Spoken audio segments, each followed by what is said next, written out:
Welcome, everybody, to episode 207 of the You Comp This NBA Trading Card Podcast. We're your host, Adam, Amy, and Russell Gibson. Russell, how are you?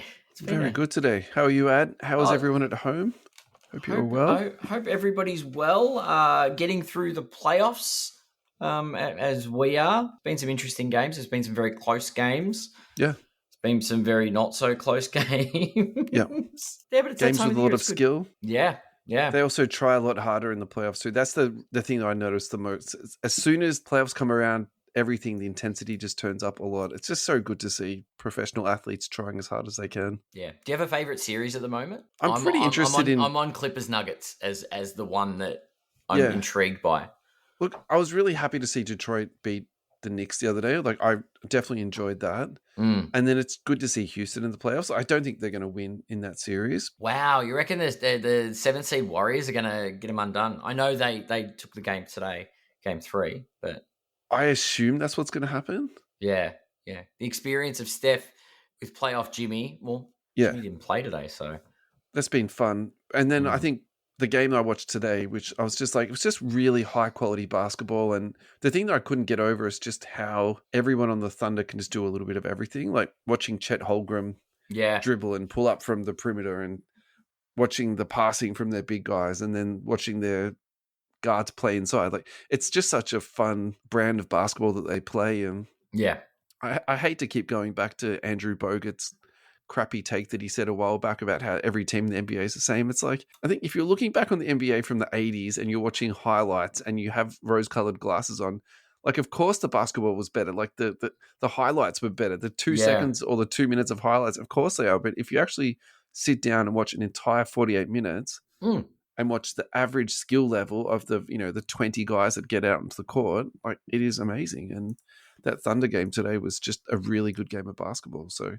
you probably don't need to watch the first 3 games from that series, to be honest. You can just watch that one game and then, okay, that's enough from that series and move on. Yeah. Well, yeah. I don't know. The total, the net total of the Clippers Nuggets is like 7 or 8 points, isn't it? Between 3 games. Yeah. That's insane. And, it might be one of those series where you actually need to watch every single game to, like, get your head around it all. To get around what's going on there, and that's turning it to be a good series. Looks like my lovely Lakers. I was going to say, we need to touch on your Lakers, surely. That matchup's probably the worst matchup the Lakers could get, and they're being exposed in certain areas. But it's interesting. Jackson Hayes has played barely any minutes because of Rudy Gobert, and it's nice to see the adjustments. Although LeBron went off in game 3, couldn't get the job done. Anthony Edwards was very complimentary. Like, LeBron was on a mission, but they shut Luka down something fierce. The confidence of that Edwards, though, did you see what he got fined for the other day? No, what? It's not podcast material, but he basically said to trash talk was going on between him and someone in the crowd, and I'm trying to think of a way I can say this on the podcast. He basically said, I've got $200 million and a rooster that's bigger than yours. Yep. Okay. Which was caught on, wow, video/audio. The confidence, the swagger of this guy. Ant-Man's got, yes, definitely is overburdened with confidence. Alrighty. So this week, the primary focus is going to be on Mailbag. That's what we are predominantly going to be doing today. It has been quite a while since we've done a Mailbag, so thank you to everyone who has contributed to the Mailbag on Insta and also on Facebook. I actually didn't check if we had any Twitter. Does that still exist? Twitter? I actually still post on Twitter. I actually really like Twitter. I'm not going to lie to you. Of course. No, we didn't have any responses on Twitter, but that's okay. All right. So why don't we start on Facebook? I've sorted the post by all comments. Yep, I've sorted it by all comments. And speaking of looking through the world with rose-colored glasses, let's go to James Gregory's first question. Our top 5 best matchups for the early 90s. Does he mean players or teams? I'm going to interpret this as players, and I'm going to stretch this and be a little bit cheeky and go the 80s too, because late 80s. Look, my memory's pretty hazy at this point, and I didn't do any fact checking on this, so bear with me. So Olajuwon versus Shaq in the finals, that for me was just a fantastic series.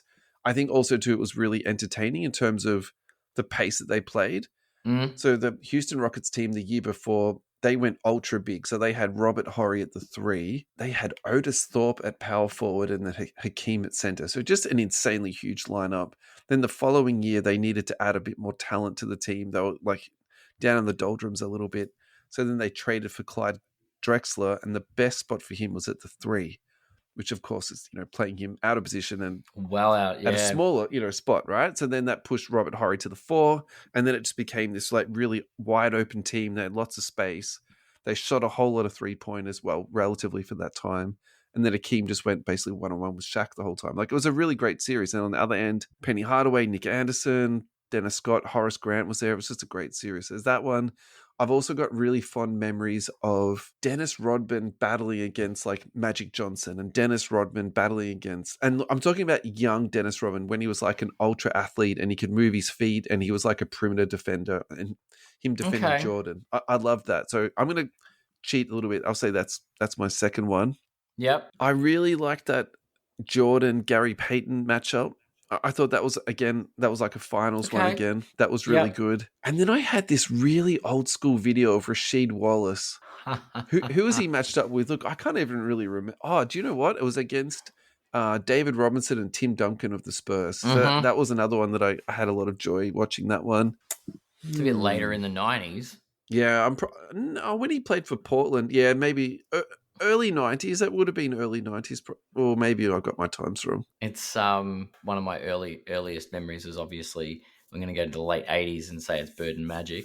Yeah, as far as best matchups, like But did you watch those games in? That was like in the late replays though. In the late 80s, when we first got, it was like the Australian equivalent of cable. It was like pay television for the first time ever. We finally got we got ESPN.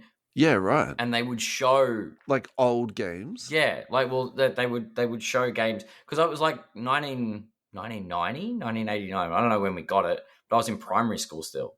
Yeah, see, I didn't have any access at all to those games till much later because I don't even remember watching those games until they're on like NBA.com, like the instant classics or the classic vault or whatever it's called out of that, so yeah. No, they would because I used to be able to watch the early 90s. I'd be able to watch the playoffs and things like that. So the first things I did see were highlights of Magic and Bird. Yeah. Obviously that was just Lakers Celtics, that rivalry. Then it was Jordan and Barkley in the early 90s. You've got that's a good one. Yeah. You've got Jordan v the Pistons. But who defended Jordan in that series? It was more like Dan Marley. Didn't they all just beat? Oh no, I was going to say the Pistons. They all just. I remember beat the Tom crap Chambers out of him. matched up with him a little bit, but yeah, but it was always in there. It was the keys to the game were always Jordan and Barkley was either Barkley got off the chain for the Suns or Jordan did Jordan things. Yeah. The other was obviously the Pistons versus the bad boy Pistons versus MJ. I mean, you want to talk about basketball that's unattractive and boring? That was not a great series. Like that aesthetically was not a fantastic series. That was like watching early days of UFC, wasn't it? NBA UFC crossovers. Yeah. Played Detroit versus the Chicago Bulls. Yeah, it definitely wasn't as pretty in the early 90s. But I think most of the top 5 would come from the likes of a Jordan highlight reel. It's like watching Jordan match up in a variety of ways. Yeah. Makes me want to go back and watch some old Lakers games, actually. That's what I've taken away from this question. Yeah. Did you have any more you wanted to add before we move on? I think Magic versus Jordan is the other one. That was one of the big ones for me. Yeah. And when the Bulls dethroned the Lakers. And you could relatively that was a passing of the torch moment, right? Yeah. You can watch those games relatively easy now too. It's kind of also, James Gregory, what do you guys think that Vince Carter's career would have been like if he had stayed with the Raptors and Tracy McGrady? So I think if he had have stayed there, which if I remember correctly, that didn't end acrimoniously. It was a very bad breakup. Tracy McGrady would have left anyway and gone to the Magic. So then it would have been Vince Carter by himself. Very, very similarly, is that I think is the view. Look, I think Vince Carter was a bit like Jimmy Butler in some ways. I feel like no matter where you put him, he was always going to, request a trade or, be moved on to the next place. So I think those players are a bit, they are what they are. Look, I actually think it's a shame Vince didn't get a championship in the end.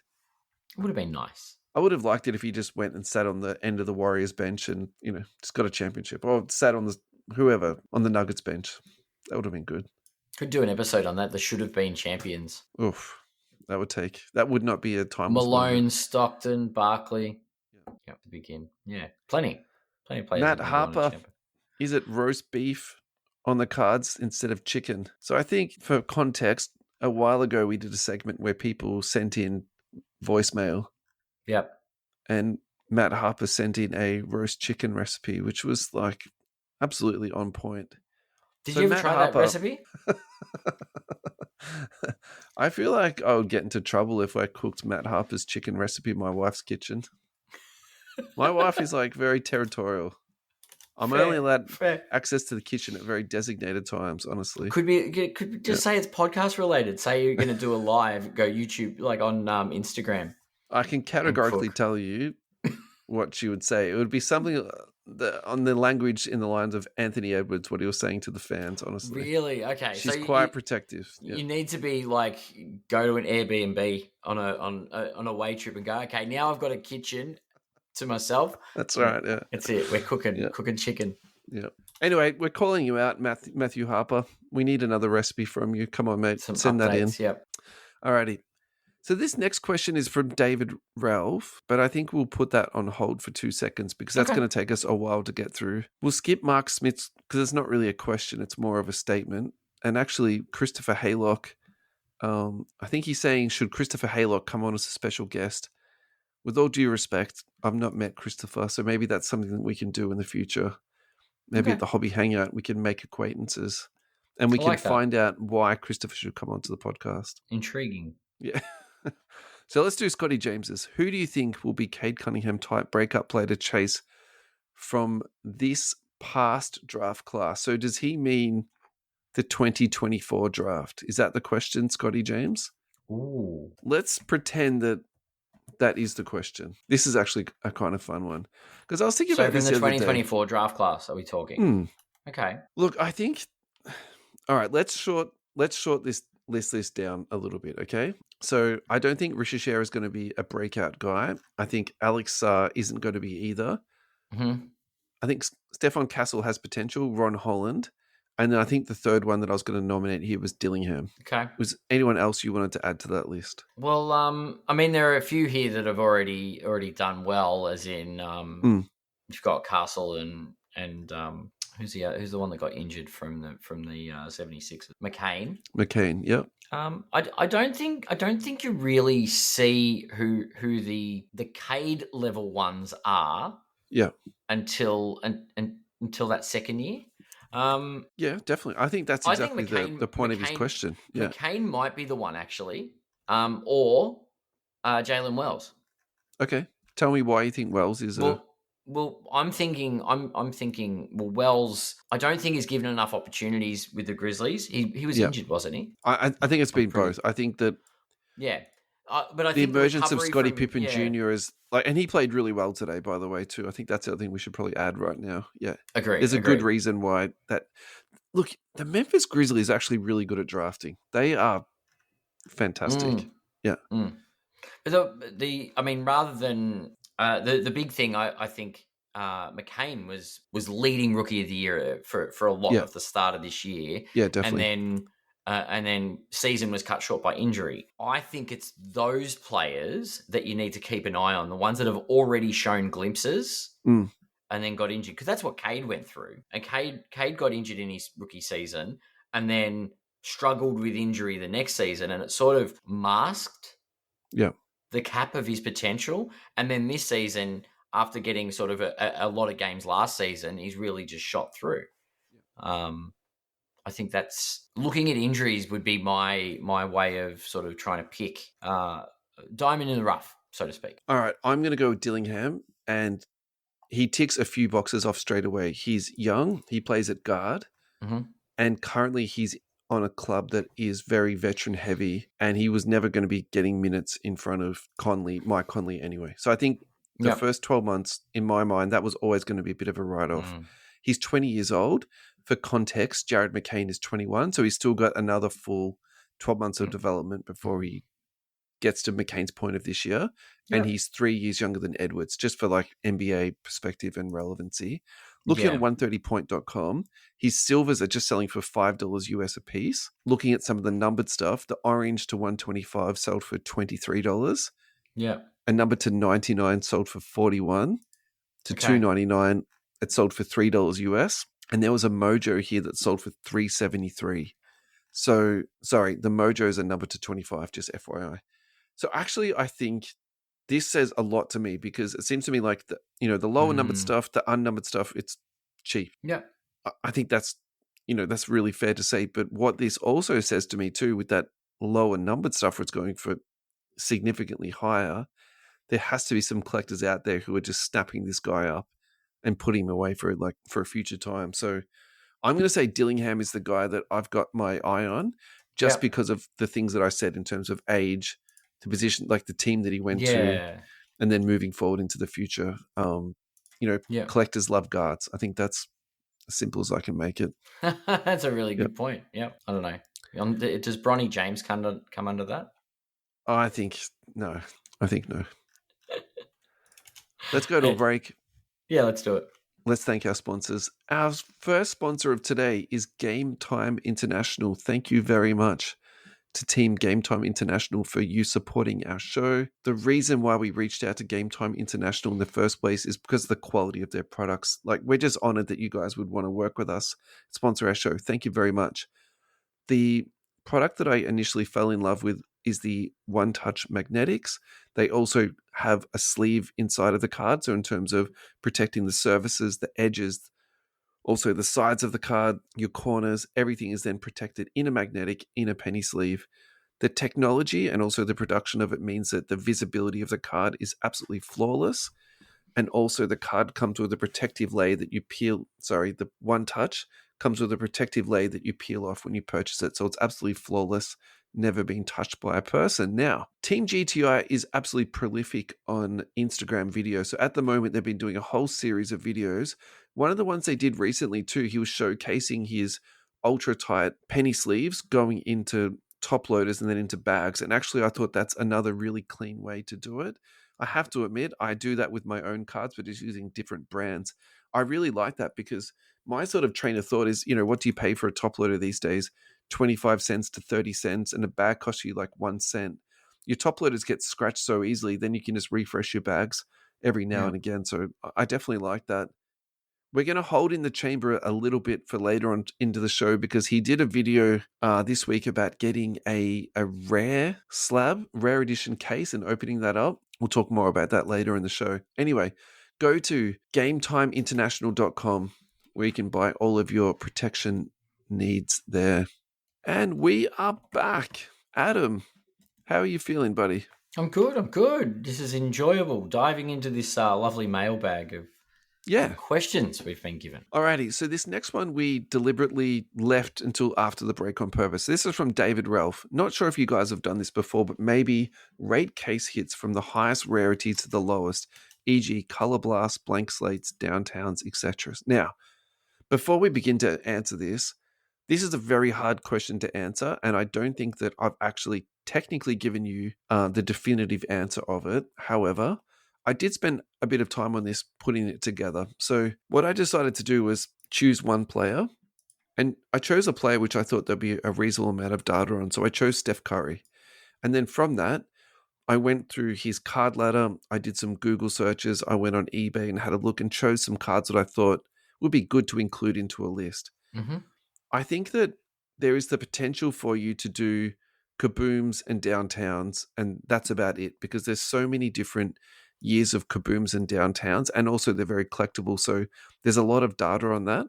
Yep. And our list does contain more than one downtown and also more than one kaboom. So I will admit that, but also too, I added in different types of case hits. So for example, I did the micro mosaic. I did the stained glass. I did the Prismania.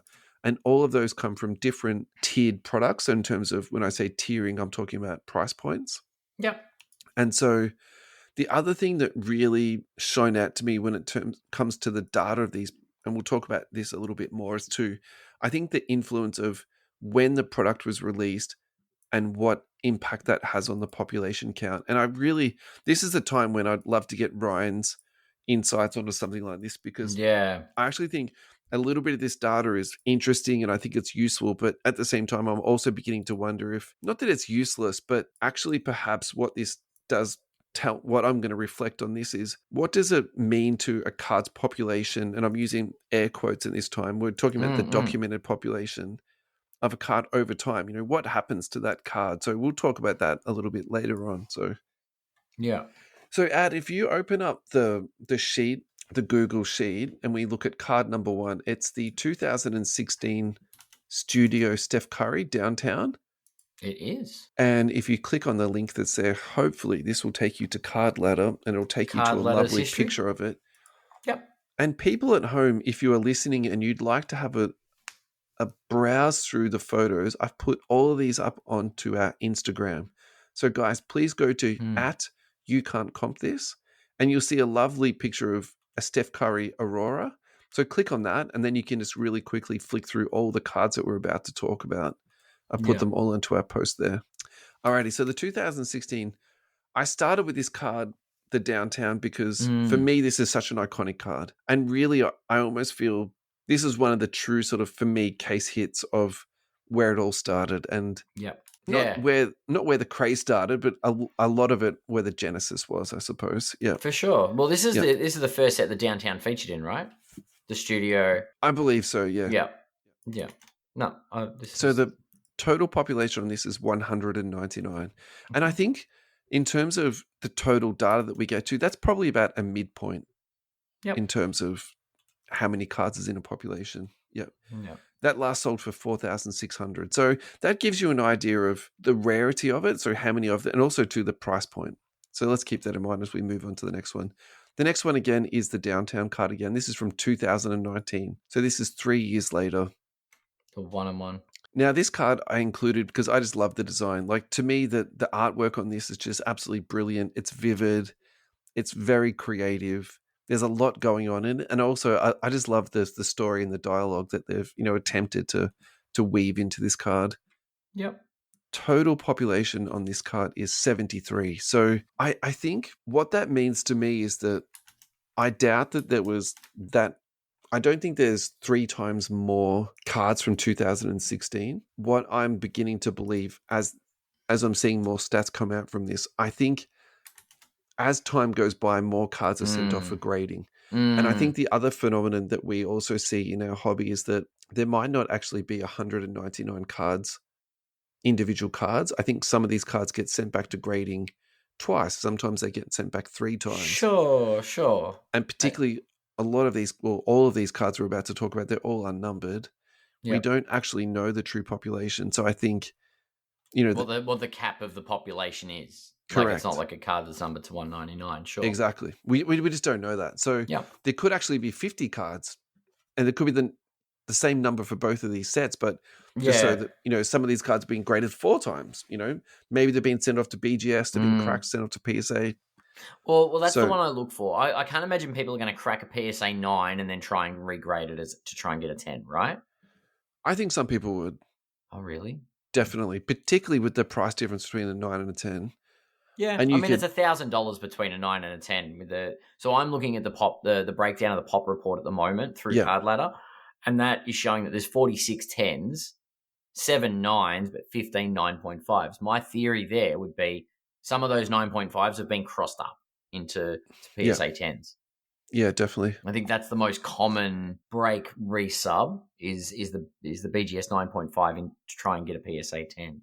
Yeah. The next card 10 to try and get a pristine, a black label, but I'm not sure what your odds would be on that. I would say not good. Yeah. The next card comes out of Court Kings, and we're actually going to mention Court Kings again for a future card too. I actually believe it. At the moment, this is one of the most popular cards out in the market, the Blank Slate. I think people really, really like these cards. I think that they're very liquid.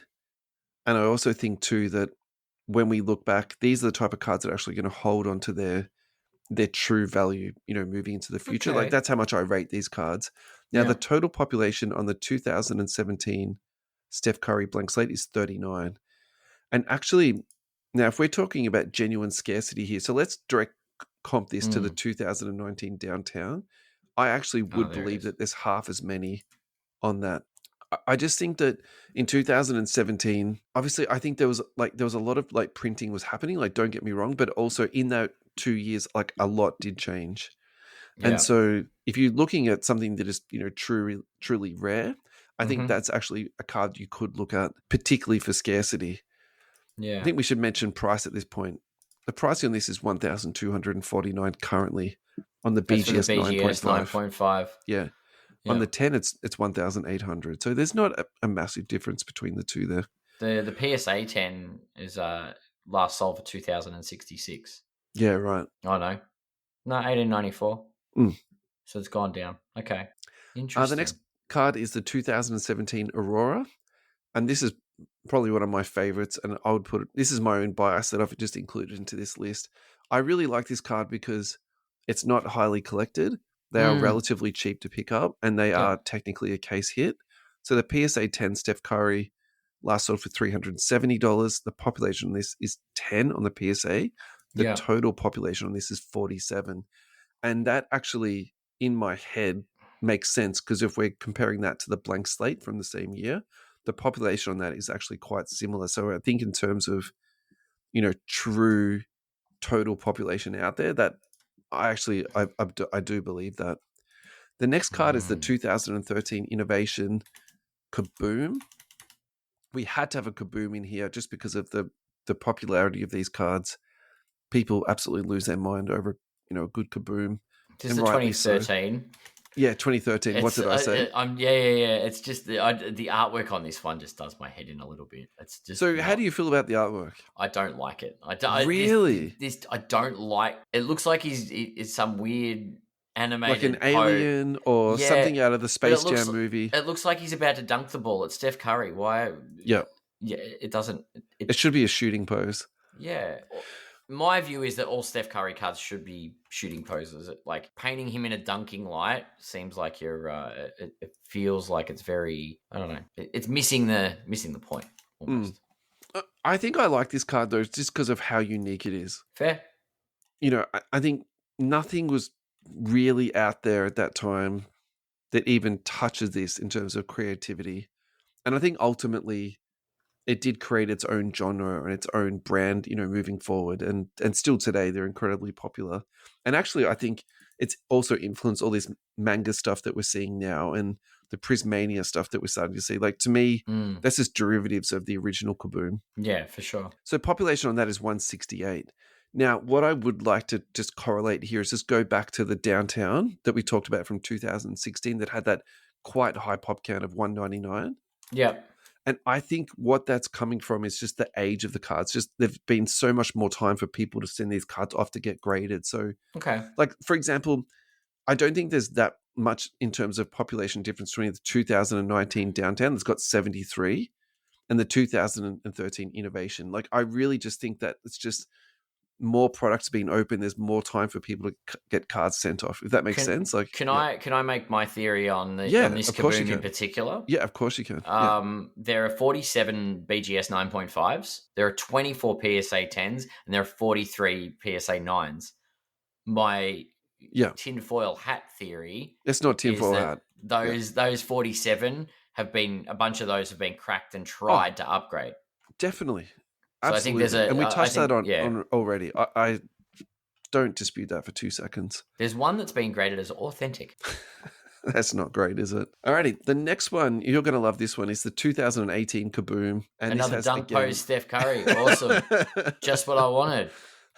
Pop on this is 179. PSA 10 last sold for 3,400. So now we're starting to see some serious creep here coming into some of these cards in terms of pricing. The next one that I want to talk about is the Micro Mosaic. There's no link there, Ad. You'll have to just go on to the Micro Mosaic Instagram to look at the picture on that one. Now, I love these. Again, this is my own bias here. I think this is a short print. We did a segment on this that actually turned out to be really bad because I was calling it a true case hit, where sometimes they were in cases and sometimes they weren't. And that was true in terms of hobby. But what I didn't know at the time when I did that segment is actually they're in retail too. So they are not as hard to get as I was saying on the show. However, the population on this is really low. I couldn't find any graded in BGS, and there's only Really? 19 total being graded in PSA. So I had to manually go and find that data. They're not loaded into Card Ladder. I love these a lot. I think if you are trying to find a case hit and trying to find a diamond in the rough, I think you should start with the micro mosaic and the Aurora. I think that's the two, for me, this is what I took away from this segment. The next one is the 2017 Cornerstones Downtown. Okay, what's this, like the third downtown we've had in this, but again, just super iconic. I feel like that's the most Steph Curry set. Like subset, wouldn't it? Downtown, like it's literally the set that's been named for him. Yeah, I think it's named for him. I definitely agree with that, but I also think too, I think the art is a bit friendlier for Steph Curry. Like I think, sure, I do love the kabooms, but also I think they're quite harsh and there's a lot of flair to them and a lot of pizzazz. Whereas for me, this kind of like fits. Okay, so for example, an Anthony Edwards kaboom, that makes sense. You've got a guy talking about how big his cock is, da da da da da, and posterizing people, and okay. Yeah, whereas Steph Curry, I find him more of a gentleman. He's a bit more finesse, and this card has a story to it and a narrative. So sure. I like it for that. This last sold for 2,800. Okay, so again, we're getting up here now. Total population of this 106. Yeah. Now this next one, this is a lower end case hit. This is 2019 Mosaic stained glass. Total population on this is 593. And the price on this, give it a second to load, is 365. So I think if you're comping that directly to the Aurora, I actually see a lot more value in the Aurora than the stained glass just because of the population difference. I think the Aurora, there's massive amounts of value there. Yeah. Now, this next one is actually what I originally ended it on, and I did it on purpose because it's the 2023 Prismania. Now, for me, these cards are a little bit of an unknown. I still haven't fully got my head around them, how actually short printed these cards are. PSA 10, there's only 3. The total population across all graders is 13. So I think if you're talking about a true SP, now look, this might be the case of, okay, in 2033, we'll know the true population count on this. But as I'm currently sitting, this to me is the shortest printed card that's out there, if the population numbers are correct. Yeah. This to me is a very, interesting one. And the pricing on this is relatively low if the population data is correct. The PSA 10 last sold for 2,600. Yeah. Yeah, that's very different. The last minute edition was the Color Blast, which is technically not on Card Ladder. I went onto the PSA registry and found that there's 25 total cards. Yeah. Okay, that's from 2019. Correct. Yeah. Okay. So they've had a few years to get that. Okay. So I think if you're looking in terms of just straight numbers in terms of scarcity, it's the Prismania, then the Color Blast. You could make an argument for the Micro Mosaic, but I wouldn't be falling in love with that. It would then be the Aurora and then the Blank Slate from 2017. Yeah. Now, obviously, this is not a complete list. It's just one player. This data can change all the time, but it does start to give you a bit of an idea of what's going on out there.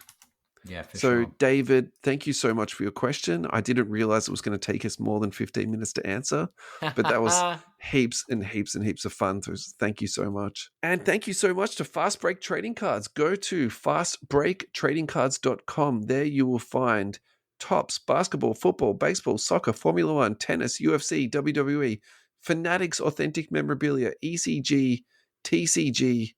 Did I say ECG? You did say ECG. That's my nursing days coming back to haunt me. Disney Lorcana, Pokemon, One Piece, Star Wars. 75 Tulip Street, Cheltenham, Friday 12 till 6, Saturday 9 till 5, Sunday 10 till 4. You can also contact the lads on the website. You can go in and talk to them. Their phone number is on the website. Guys, thank you so much for your support. Congratulations on your 1-year anniversary and also your naming partnership at the Collect Fest. We are proud of you guys. You are making waves in the hobby.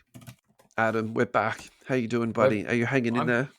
I'm good. I love a good mailbag episode. I believe there's one last point on the mailbag that I'd like to address. Oh, we've still got heaps of mailbag to go, so absolutely. I've got one on the Facebook. Yeah. Why has it gone to most relevant? I'm going to go to all comments again. Sure. Scotty James. Yeah, let's go, Scotty James. because we went through his first one with the Cade Cunningham. Yep. He actually put a second question up about an hour later. Crystal balling, what kind of trade package will be put to the Bucks to pry Giannis out of Milwaukee? Not the most exciting part of the question here. And do his cards shoot up if he lands on a big market team? Mm-hmm. So I would like to unpack that with some thoughts on what Giannis looks like in the hobby based on if he stays and if he goes. Yeah. And this is obviously all conjecture. It's our opinion. It's not. It's definitely not fact by any means. We're sharing in Scotty's crystal ball. I have a feeling that Giannis really takes a big hit the longer he is in Milwaukee and unsuccessful. Okay. And I think they're about to lose in the first round of the playoffs again. I think the Pacers are outclassing them, and this is going to be very bad for his card value and his legacy. Are you ready for some ridiculous nonsense? Oh, go for it. I'm ready. Is this the glass half full? This is a trade. You really put me on the spot here. This is a trade machine that is successful. Ooh, nice. Jokic for Giannis. Who says no? It works, by the way. The Nuggets. Straight up say no. Nuggets say no? The Nuggets say no. Okay, how's this for a scenario, though? We know at the moment the Nuggets are a hot mess. They fired the GM. All right, so Jokic is younger, though. They fired their GM. They fired their coach.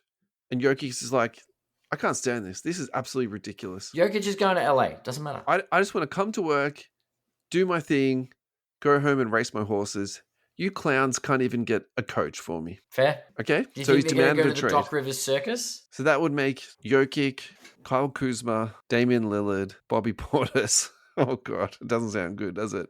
Kevin Porter Jr., AJ Green, Gary Trent, Jericho Sims. Oh, boy. It just goes on, doesn't it? Andre Jackson. Giannis then would be with Jamal Murray, Michael Porter Jr., Aaron Gordon. Actually, I think Giannis wins this trade, doesn't he? Yeah. All right. What about the Phoenix Suns? Can they package Durant with something to swap for Giannis? I mean, you really put him on the spot here. Can Phoenix do it? Okay, give me a minute. Oh, God. Alrighty, we're back. That was easy, Ad. You got to give me something harder. KD for Giannis straight up. Done. KD for Giannis, and there's no messing It works. around. Just straight up, bang, done. Who says no? I think the Bucks have to say no unless he's demanding a trade. Yeah, fair. Is there any way to get some other pieces from Phoenix to get? No, they don't have a lot of young prospects. No, like Grayson Allen's getting paid $15 million a year. All right, so here's their salary cap: Bradley Beal at 50, Booker at 49, Grayson Allen at 15, Royce O'Neal at 9.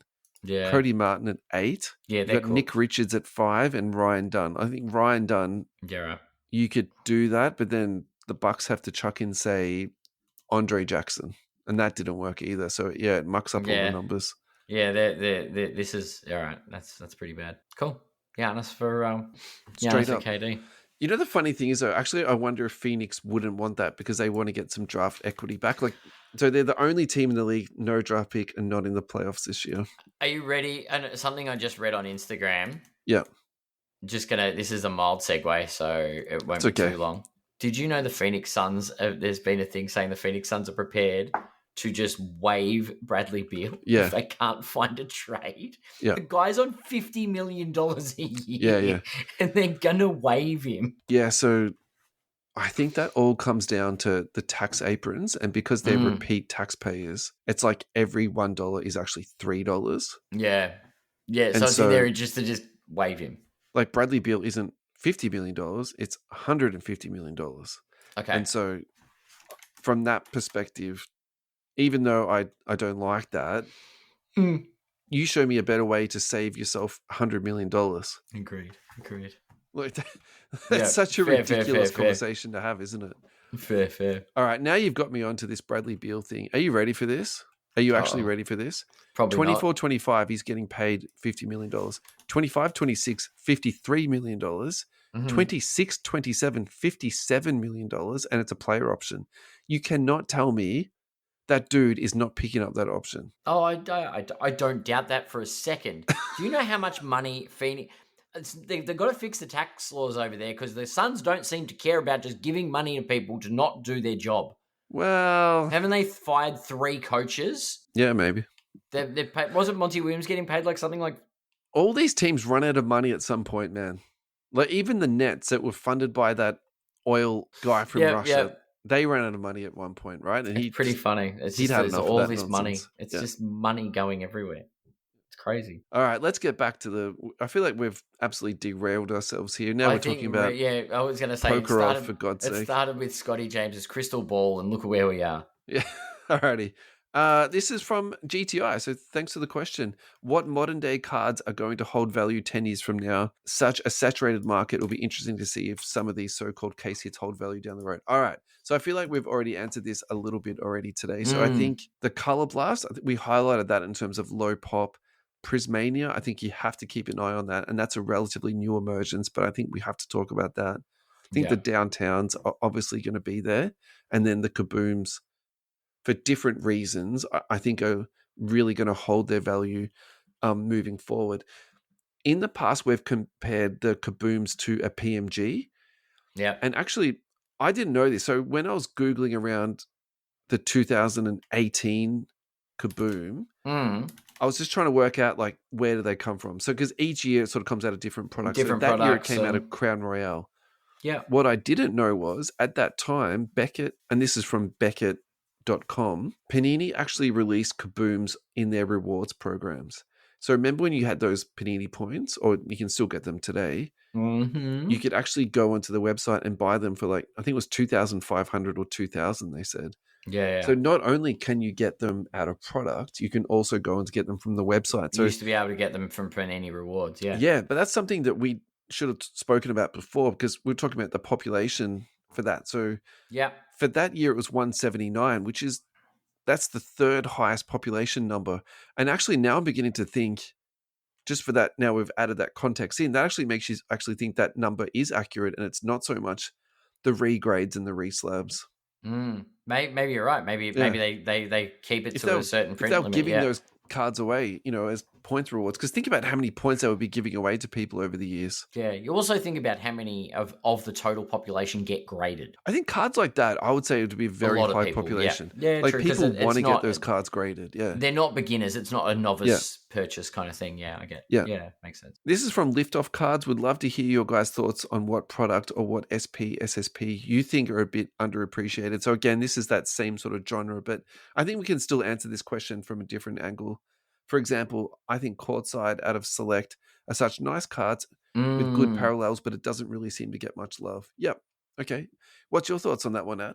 Yeah, look, I think I love on the court sides. I like the court side. I think it's an interesting. No, you can answer that just in general though. If you want to say court side, that's fine. The SSPs, I like all the ones we've talked about with regards to Steph Curry. I do like the micro, that mosaic, the micro, even though it's not bad, right? SSP.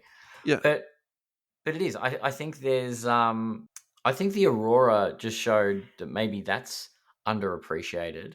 And you're right. There are some that are actual short prints that don't get a lot of hobby love, and the court side might not seem overly flashy because it's just a base card kind of thing. Yeah. But some of those variants are really cool, and they do. I've always had a soft spot for Select, so I'll support Liftoff Cards here with that statement, because I don't know. I think there's definitely not been any love for Select for a very long time, and I think value wise anyway, I think it's a better quality product than people give it credit. And then I'm gonna back that up with some of the SSP stuff out of Revolution, because I like the variations and some of those parallels. Yeah, the checkerboard. Is it checkerboard? No, the cubic Galaxy? Out of that. Is it There's the Galactic, which is the case hit, but the one that I was thinking was like the sort of the square type pattern, which is called the cubic. That one is absolutely fire. I really like, and of course, I'm obsessed with Impact. So, and the baby Kabooms, that's like friend of the show too, isn't it? Really. My Impact, Impact is mine from Revolution. Yeah. So I think I understand what the question is, and I think I'm going to tap back into what we just said, and then I'll add in some new stuff. So I think for me, it's the Aurora. I think that is an absolutely overlooked card. Yeah. And I think the other one too, which I'm probably just going to die on this hill, and I'm actually going to double down here, is the cherry blossom. I really do. And like, if you look at some of the sold prices on this stuff, I'm obviously not the only person who loves this. Yeah. And so actually now there's 2 years of cherry blossom. So the 23-24 one is like a pale pink. But what they've done in the 24-25 one is they've actually made it a lot more vivid. So they've sort of increased the contrast. And the whole card now just absolutely pops. So they've sort of gone from something that was like you might call it like a cup of English tea. Like it's very kind of like dainty. And now this year they've sort of like given it a bit of like caffeine into the cup, and they've really like made it pop out. And Yeah. actually, in addition to that, I really like the general just outlay of Prism in 24-25. Mm-hmm. And look, it could just be me and my own preference, but I just really like the design. So plus the cherry blossom, plus they've increased how vivid the card looks. Just guys, just go onto eBay and search for cherry blossom NBA. Heaps of stuff will come up there. And they're just really nice looking cards. And so I don't know, there's just something about that card. Like it's also sort of fits into that. It's like so bad it's good. The other one that fits into that too is the what's the word I'm trying to think of here? The vivid green with the highlighter green out of Select, and also Yeah. just like the flat plain white out of Select. Mm. Those look absolutely banging. Now they've also brought that into Prism this year too. So again, if you like that flat white and it's always been in Select, you want to add that into your PC now because of like the Prism value. Yeah. Absolutely, you should be like looking at those ones too. So I think that's my answer to that one. Yeah. Another honorable mention, Razzle Dazzle. The Razzle Dazzle. What set is that out of? Is that out of Hoops? It's Mosaic, isn't it? Okay. I'm pretty sure Razzle Dazzle's out of Mosaic. Hang on. NBA Razzle Dazzle. Panini Razzle Dazzle. 2023-24 Mosaic. Okay. So there's the first one that came up. Oh, I thought they were a nice little card. Yep. All right, let's go to a break. We've got about yeah. 10 minutes left, and then we'll finish off today's show. We've gone over, as always. We've finished. We've finally finished the mailbag. We can do the Have final we? segment That's pretty good. on other stuff. Yes. Yep. Thank you to the hobbyhangout.com.au. Last week we were trying to allude that we had some big announcement to make. Nothing's been solidified. All we can say is we are going to be there in a very official capacity. We cannot wait to be there and see you all. Sunday the 1st of June, 9 Nicholson Street, Carlton, 10:30 a.m. to 5:30 p.m. The Hobby Hangout XL. Go to thehobbyhangout.com.au to get your tickets. Australian and international guests, Goldens are being confirmed. Exclusive speakers sharing insider knowledge and tips. Sports cards, Pokemon, Yu-Gi-Oh, trading card zones, trading card game tournaments, giveaways, interactive brand activations. Looks like there's a bit of new stuff put onto the website too. Piplup Emporium, Anime Space, Aussie Collectibles, Traders of the Underground, the Social Club Collectors. That's a cool name for a Card Slabs, Trading Cards and Collectibles. Thank you so much to Andrew and team Hobby Hangout for your ongoing support. Adam, are you hydrated enough for this last segment? I'm plenty hydrated, plenty ready for our last hurrah. All right, let's do this. What would you like to talk about? Because maybe we've got time to talk about one more thing, and then we can. Oh boy! Is there anything that's really calling your name from the list? We could do James Gregory's third question, or what was James Gregory's third question? So he posted up a video about the state of the hobby. And basically, to summarize, if you don't have time to watch the video, a guy was talking about how people who own card shops are going to Walmarts and buying all the stock and then selling them for 3 times the price. He also the video person complained about people going to card shows and buying out entire tables, then posting on Whatnot for triple the price. Companies raising prices and content of the product is declining. So you're paying for more and getting a lot less back. Yeah. And his last question was, are we headed towards another collapse? All right, so I'm going to answer this in this way. You can look at this from the glass half full or the glass half empty. That's number one. Number two, this type of content captures people's attention. The most popular video we have on YouTube is the video we did about scammers. Is that the best content that we've ever done? No, it's not. It's the thing that people get attention. So if you're crafting content to get people's attention, of course you're going to make some trolling content about this stuff. So look, James, I don't believe what this guy's saying because I think the hobby would be in trouble if people weren't buying it from Walmart. Yeah. the hobby would be in trouble if people weren't buying out entire tables. The reason why they can buy out entire tables is because the hobby is healthy, Yeah. and that's And they how it can goes. resell stuff. Correct, right? And so is it annoying when you go to Walmart and you can't pick up some stuff? Like, of course it is. But at the same time, too, it kind of has been that way a little bit now. I'd also say I actually don't agree with that. Like, Agreed. I've been in the US a few times in the last couple of years, and the last time I went, there was so much stuff on the shelves. And also, too, when you look at photos that people are posting online at the moment, they're not empty shelves; they're full shelves. Unless they're Pokemon cards, Correct. they're full The thing shelves. that is empty is Pokemon, and NBA is not having that experience at the moment. And so, Yeah.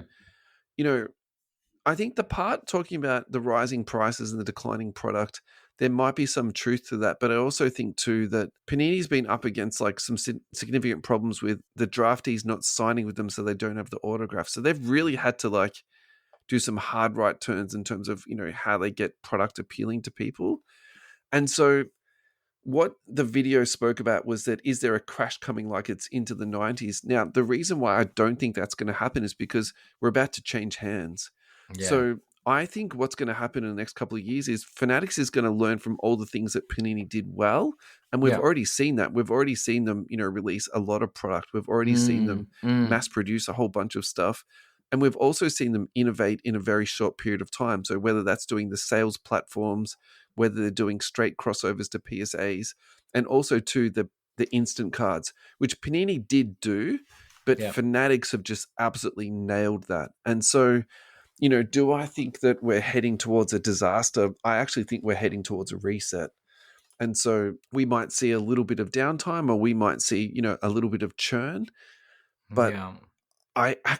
what I think is kind of, really exciting, and look, I'm no like Fanatics fanboy. In fact, I've probably been on the record like talking more smack than like good things about them. But I really think that what could happen is we get this really healthy reset. Okay. Yeah. I am aligned with your view and echo it to quite a large extent. I think the reset is or the resetting of expectations is really important in this point. Where we're not at the point where I think we were snowballing. And I think you notice if, say, I'll use simplified numbers rather than the exact figures, Yeah. but say there are 12 releases per year. And magically, every month there is a basketball release. Yeah. Right? That's lovely. That means every month a new basketball product comes out. That means when the start of the season happens, you know what point we're cutting over from the old season to the new season. You know when Hoops comes out in December is Hoops, January is Donruss, February is Prism. Yeah. Right? And you go for your 12 months of the year, and there are 12 different products, and it's all lovely. Panini may have started with 6 products and did it every 2 months. It's gradually built to 12. Now it's at 18, and we overlap. And Panini's probably, I don't know, into the 23-24 season because they're so far behind with their release schedule. Yeah, so that the release schedule was heavily impacted by COVID, and they have not caught up with that. Okay, so that's it was already impacted before COVID. That was the problem, though. They were squeezing in new sets. Yeah, so I think to your point, I think what Panini's done the last couple of years, and they've really ramped this up, is like now there's hobby, and there's choice, and there's retail, and now there's international products too. So, for example, the one that comes to my mind like the most is Impeccable Hobby and Impeccable International, National Treasures Hobby and National Treasures International. And I think, like to your point, you can look at this and say, well, actually, they've doubled the total print run. Yeah. But it's also like, and there's got to be a point where I get they love making money from making lots of product. Yeah. But they need to control the run out of product. Yeah. So that each release has its own time to shine. There was a point there where we were talking about releases. We're like, Prism released this week, and then 2 weeks later, something else releases. You can't keep up. You physically can't keep up. Like, there's literally... Yeah, so I agree with you. And so the part that it's not so much I disagree with you, but I'll just like ask you to comment on this. So let's just say at the moment they're doing 40 products a year at the moment. And that 40 products is obviously fragmented down to, retail and international and all that type of stuff. If you half that or divide that by 3 or divide that into 4, I think actually what would happen though is the demand would exceed the supply. And so the consequence of that is that prices of it are going to go up. And at the moment, what's happening is, and this is what Sports Cards Nonsense was complaining about a few weeks ago. Yeah. So they're like, oh, the box prices come out this week, and then in 2 weeks' time, the box price is not the same. That's exactly what's happening at the moment. And so you can actually say, well, actually, I'm a collector. And I think that I feel this way actually a little bit at the moment, is that you can actually open a box at the moment. So for example, Spectra International is like, don't quote me on this, it's in that sort of like $280 to $340 mark. Not that I would open this for a personal, but Impeccable International, that's around like $700. That's kind of like tempting at that point, because remember this used to be what, 1,000, 1,005? Yeah. Prism Retail at the moment is like $150. Yep. Like Prism Retail was like $1,000 not that long ago. Yeah, like, it's not fair to compare the two. Like I know that's kind of a shitty comp. No. But I think it's accessible. You need to balance excessive printing and devaluing cards in general. You know what I mean? You can't oversaturate the hobby market. I think you need to distinguish. And I do like the tiered releases. Yeah. I do like international, hobby, and retail. Like, stagger it with its own lot of value and its own price point. I just think, I think where I'm going with this though is that I'm not actually convinced it is overprinted. I know that might sound sacrilegious and people like can criticize me for that opinion, but I also think too, if the box prices are steady, and some people are still complaining that box prices are too high. I think they're different to what they used to be, and that's just an adjustment in the hobby, right? But if the box prices are relatively low in comparison to the last couple of years, and people are still complaining they're too high, and you can still get your hands on everything, do you know what I mean? Like, there's some sort of like something has found like a sweet spot in some way. I think there's a junk wax element to what's going on, and I still think that the print schedule is out of whack. I agree that the print schedule's out of whack. Yeah, I think they have too much product as far as variety. Focus the product into particular areas, and do higher print runs of the quote unquote retail. Look, the reality is in a couple of years' time, we might be looking at pictures of warehouses just filled up with Panini stock from this like last 2 years. Like we definitely could be seeing, just like we've seen that for junk wax. And I'm not trying to discount that. I think what I'm just trying to say to you is like, if we halve the amount of total product, you tell me what's going to happen to the price. If people are complaining about prices now and you halve the product, I think it'll double, almost triple in value. But I think they increase production in different areas. Yeah. Make the retail product the retail product. Yeah. Because you're not buying hobby from Walmart. Yeah. So print the shit out of of retail, because let people retail. Rip packs until their hearts are content. Yeah. Correct. And if you want, and then the hobby people can buy the hobby product for the hobby prices. Yeah. Hey guys, people who are listening to this at home, if you want to correct us or add any commentary to this, we'll put up a post on socials about this. So I actually think this is an interesting conversation, and we've probably missed a whole bunch of stuff that's actually really relevant. Don't you love it how our mailbags just open up other tunnels and holes to dig? So we're at the end of this week's show. Adam, thank you so much for a lovely show. Thank you to our listeners for a fantastic show. Central Coast Radio, shout out to you. Hope you are very well in Central Coast Radio land. Adam, I'm going to leave you with today's final thought. What have you got for us? Today's final thought is, do we need to put out any more negative messages? I think the hobby's alive and well. The hobby's not dead. Thank you for your emails, for your messages. I look forward to the next mailbag. Yeah. And we'll see you all next week.